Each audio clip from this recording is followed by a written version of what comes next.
Who are the biggest winners and losers of the NBA trade deadline? Spring training's underway. Who's the favorite to win it all? And is there a team hotter than the Texas Tech Red Raiders? Find out next. MCTV Sports 101 starts now.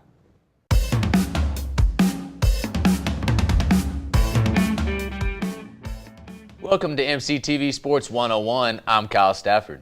And I'm Billy Ingle. Last Thursday was the trade deadline in the NBA. Billy, which teams did you feel were the biggest winners and losers? This NBA trade deadline, there wasn't a lot of big names that moved around in the market. This wasn't the most exciting trade deadline that we've seen in past years. But there were some moves, and there were some people that can help out people on other teams. Talking about contenders, the Cavaliers, they got a really good player in Channing Frye from the Suns. Good three-point shooter. He's a great three-point shooter, and he's also a great wing defender. So I feel like that'll help them spread out the floor that they need, help LeBron knock down some of those perimeter shots, give him some of the help that he has. Another name that's not so big of a big market trade, but Randy Foye goes to the Thunder. I like that trade as He's well. another great three-point shooter that can sit and camp out in the corner and really help you out, help your team out in the walk run. The Nuggets, in return for that, got Steve Novak and DJ Augustine, who are also two. DJ's a great athletic player who can get to the rim. Steve's more spot-up shooter. He does his thing. But and also Jeff Green. I think that was the biggest one of the weekend. I definitely think that's the biggest trade. He's the biggest name out there that we saw get moved. And when you're talking about who the Grizzlies gave up to get him, they gave up Jeff Green to get Lance Stevenson back. Yeah. And if you want to talk winners and losers, the Clippers won that trade hands down. Yeah, and I agree with that. But the Clippers did have to give up a first-round pick for that to get rid of Lance Stevenson.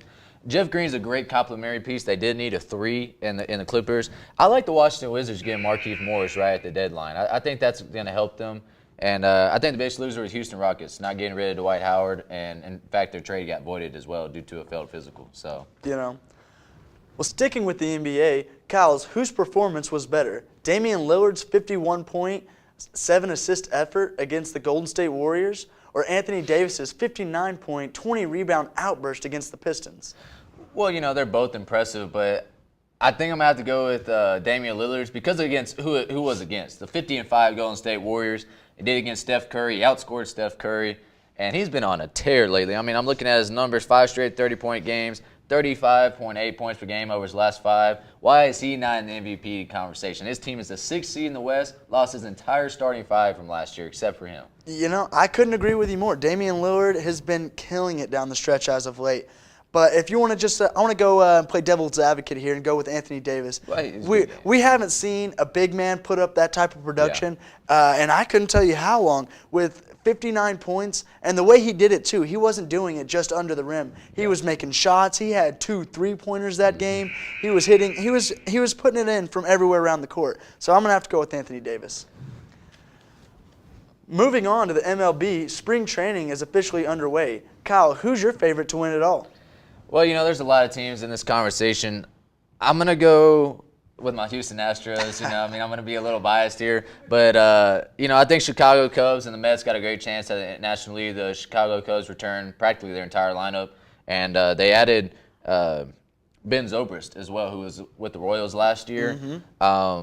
Also, watch out for the San Francisco Giants. it is an even year. They win. They seem to win on the even year. They always find a way to make it happen in the World Series. But I want to make sure that everyone doesn't forget about the World Series defending champions, Kansas City Royals. Yeah. They're a great young team, and they've only got a dynasty to build off what they've done last year. So I think moving forward, they're the team that you definitely got to knock off with Mike Moustakas and Jared Dyson. Lorenzo Cain as well, too. Lorenzo Cain. They've got a lot of great players. So, I would put my money right now on Kansas City. Well, you talked about the Boston Red Sox as well earlier. David Price, that was a big pickup. Look what he did with Toronto last season, helping them go to the ALCS. But, it'd be interesting to see. It should be a great season in baseball. Well, the Texas Tech Red Raiders, one of the hottest teams in the nation, winners of 5 straight. Billy, can the Red Raiders make some noise in March Madness?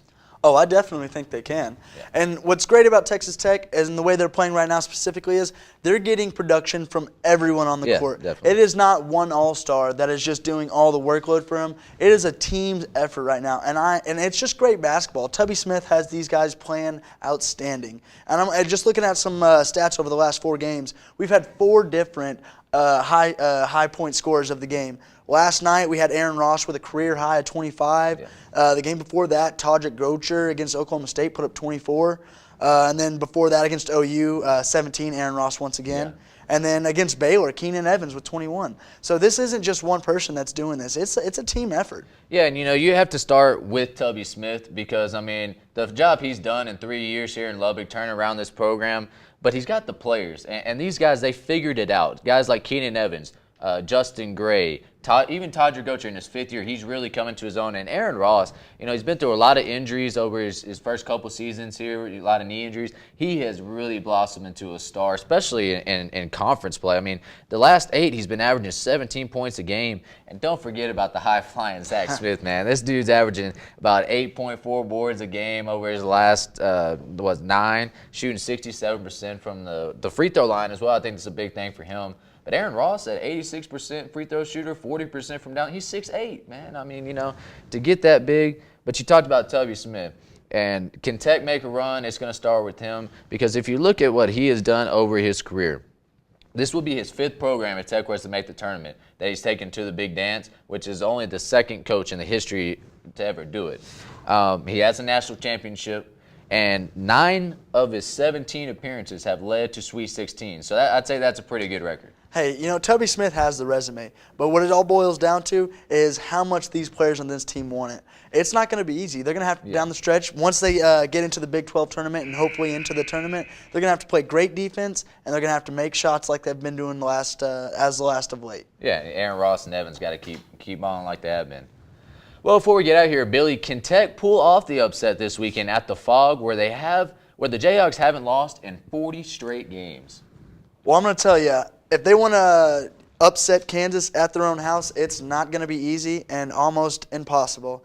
If they want to win, they're going to need team production to its fullest extent, and they have got to stop Perry Ellis in the post. Yeah, it would probably be the biggest win in the history of Texas Tech if they were to pull it off. I think it's going to be a good game. I think Tech has the talent to compete in that game.